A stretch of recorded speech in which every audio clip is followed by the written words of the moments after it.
बात में दम है में आपका स्वागत है। मैं जनीशा और आप देख रहे हैं भारत रफ्तार। मोहम्मद रफ़ी का एक गाना है, उसकी लाइन सुना के मैं इस कार्यक्रम की शुरुआत करूंगी आज। तू हिंदू बनेगा ना मुसलमान बनेगा, इंसान की औलाद है इंसान बनेगा। इस बिल के पास होने के समय ऐसी कई लाइनें आपको सुनने को मिली होंगी। चलिए वीडियो में आगे बढ़ते हैं और इस बिल के ऊपर गहन चर्चा करते हैं। इस वक्त देश की राजनीति में एक ही चर्चा और विवाद दोनों ही चल रहे हैं और वो है वक्फ बिल 2024। मोदी सरकार ने अपना एक वचन दिया था और उसे पूरा किया, जो कि मैनिफेस्टो में भी बताया गया था।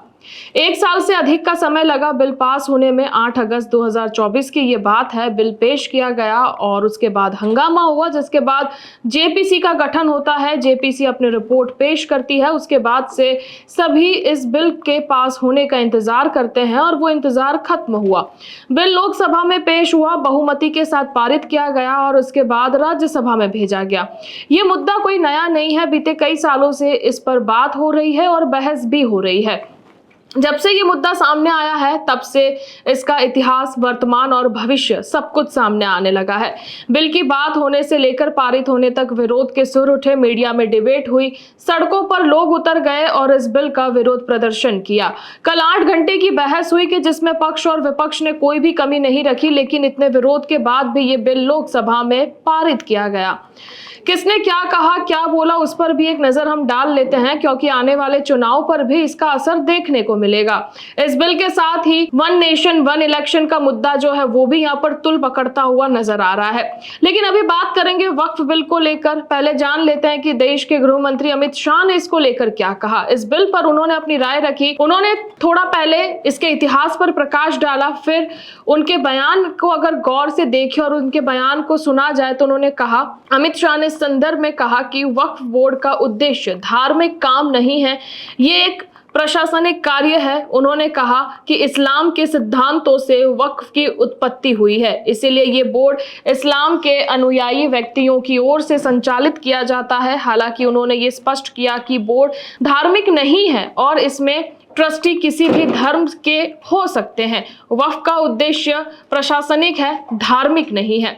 अमित शाह ने यह भी स्पष्ट किया कि ये बोर्ड का काम धार्मिक क्रियाकल्पों को संचालित करना नहीं है। उनका कार्य केवल ये देखना है कि दान के लिए दी गई संपत्ति का प्रशासन ठीक हो रहा है या नहीं। उन्होंने कहा कि दान किसके लिए दिया गया है, क्या वो इस्लाम धर्म के लिए दिया गया है या गरीबों के उत्थान के लिए, इसका सही तरीके से उपयोग हो रहा है या नहीं, ये देखना हमारा काम है।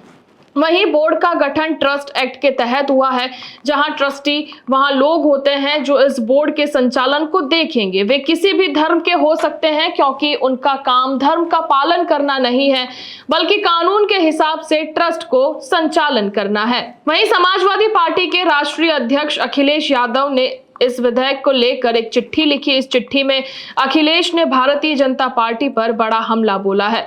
वहीं उन्होंने लिखा कि प्रिय देशवासियों, भाजपा जब भी कोई नया बिल लाती है तो दरअसल वो अपनी नाकामी को छुपाती है।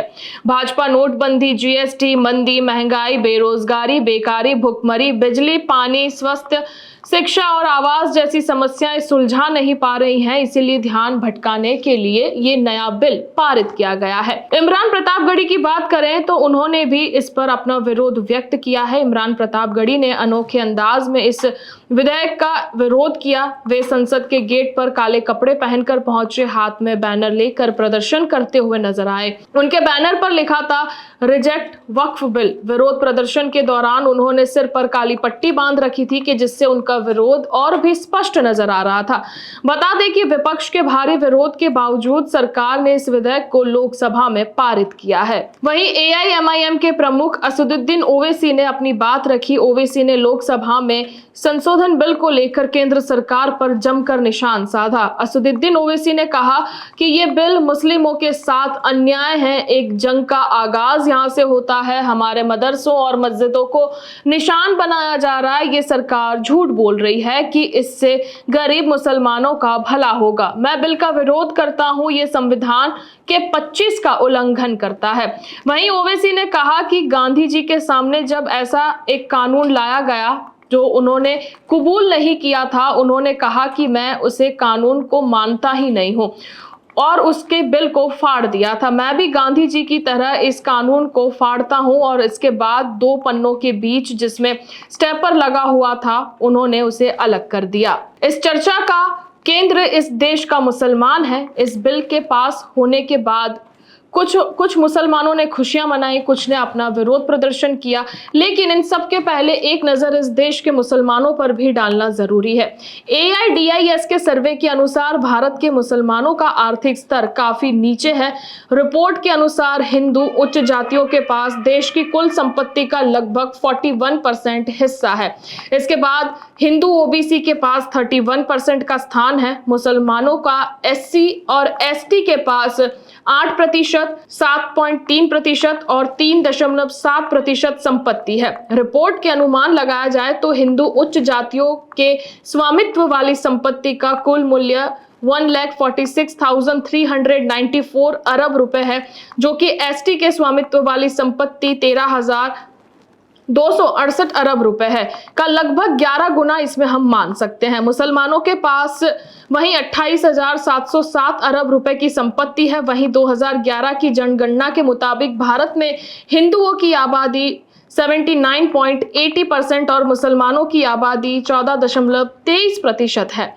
वहीं आर्थिक स्तर पर जो खाई दिखाई दे रही है वो बहुत ज्यादा है, कि जिससे सरकार कम करना चाह रही है। अगर इस बिल के हिसाब से देखा जाए तो सिया, सुन्नी और पिछड़े मुस्लिमों से भी एक सदस्य को इनमें रखना अनिवार्य होगा, जो कि इस बिल में बताया गया है, जिससे कि इस बोर्ड में अब बोहरा और आगा खानी समुदाय से भी एक सदस्य होंगे। ये 2 समुदाय वो है जिनकी जनसंख्या बहुत कम है, जो कि बाकी मुसलमानों से अलग होते हैं, अलग रहते हैं और उनकी तरह वो हज यात्रा और 5 वक्त की नमाज नहीं पढ़ते हैं, जो कि पिछड़े मुसलमान हैं। और उन्हें रेस में आगे आने के लिए और उन्हें इस रेस में जोड़ने के लिए इस बिल में इस तरीके के प्रावधान किए गए हैं।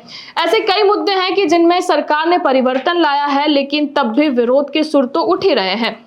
आपके सामने फैक्ट्स भी हैं, सच भी आपके सामने है, चाहे हिंदू हो या मुसलमान हो, लेकिन ऐसे मुद्दे जो हैं देश के सिस्टम को कहीं ना कहीं प्रभावित करते हैं। आप चाहे हिंदू हो या मुसलमान हो या किसी और संप्रदाय से हो, किसी और समुदाय से हो, आप इस बिल पर क्या सोचते हैं हमें कमेंट बॉक्स में जरूर से बताएं।